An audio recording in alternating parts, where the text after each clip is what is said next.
The Episcopal Church has had declining membership since the 1960s, when it counted 3.4 million members.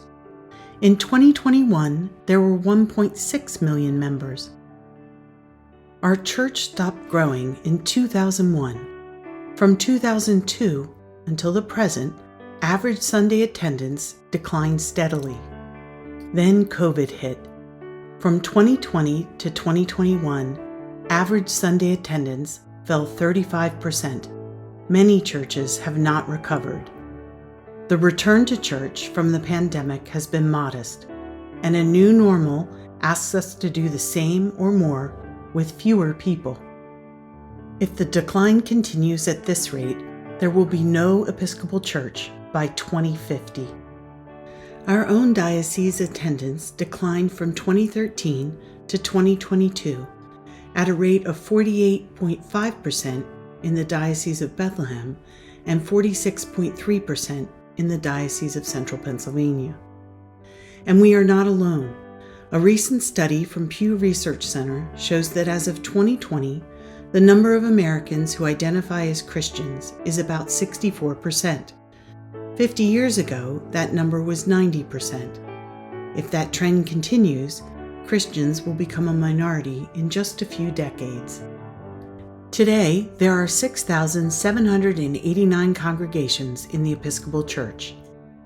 The recent average Sunday attendance, or ASA, reveals a lot about not only our declining attendance, but the number of people available to do the work.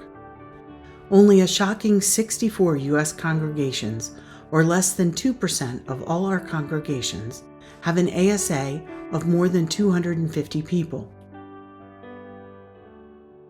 339 congregations, or 5%, have an ASA of 151 to 250 people.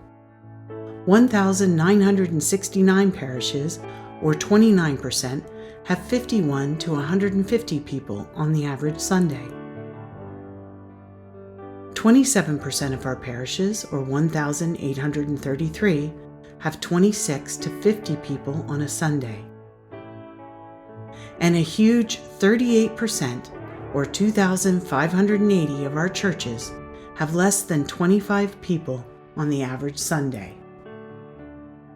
In our diocese, approximately 20% of our parishes will be out of money, or people, or both, in 5 years.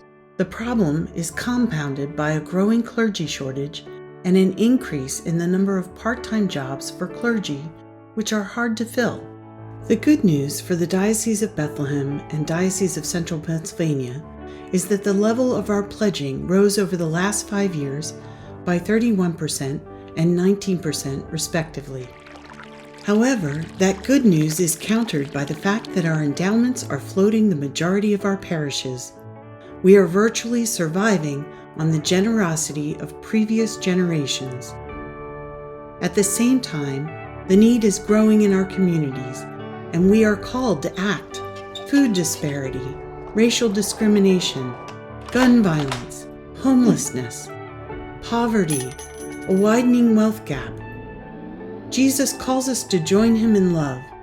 The souls of our neighbors need tending too. There is a spiritual hunger and a search for meaning and community, all things that we, as the Episcopal Church, have to offer. This is why we are stewards of God's grace, discerning together.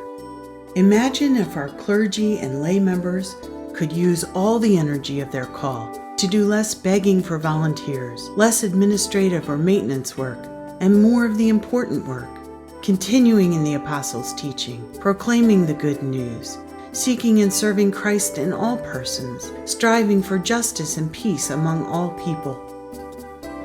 This means, imagine if we could combine efforts and resources to feed more people, teach more, shelter and clothe more, do more racial reconciliation, be more inclusive, reach more people with the good news of Christ, connect more people, pray more, share God's peace more. In our diocesan reunification work, we discovered it is not all bad news. We may be small, but we are mighty, living out our baptismal covenant and bringing light into our communities. Light that includes our liturgies and common prayer, children and youth programs, adult formation programs, food banks, shelters, thrift shops, global ministries, racial justice programs, LGBTQIA+ ministries, and so much more. It's time to be faithfully innovative. It's time to discern a new way to do church so this important work can continue to grow with fewer people and fewer resources. This is our loaves and fishes moment. There may only be 5 and 2, but if we bless and offer them well and trust that God is doing good work, there's more than enough to feed this hungry world. Faithful innovation will help us find and create new tools and structures that may empower our parishes and their members. This is the part we are just beginning to discover.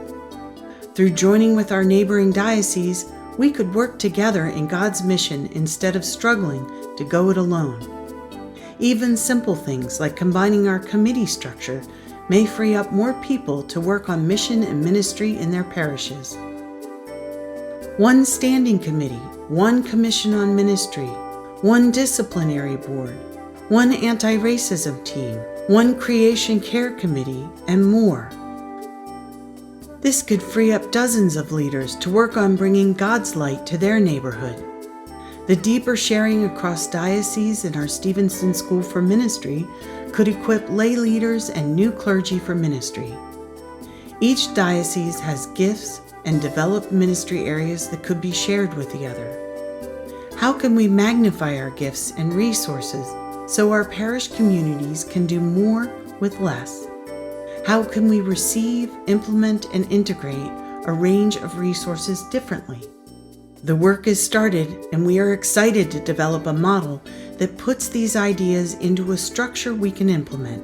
We want to build a plan that directs more resources to our parishes, lightens our administrative load, instills systems of mutual support and collaborative processes, and retains the things that we love about church: worshiping in community, fellowship, service, connection with God.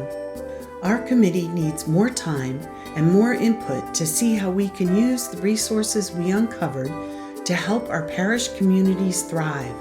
Our way of love is to follow Jesus where he leads, to be agents of wholeness and healing, strength and compassion, so that our joy, Jesus' joy, and the world's joy is complete.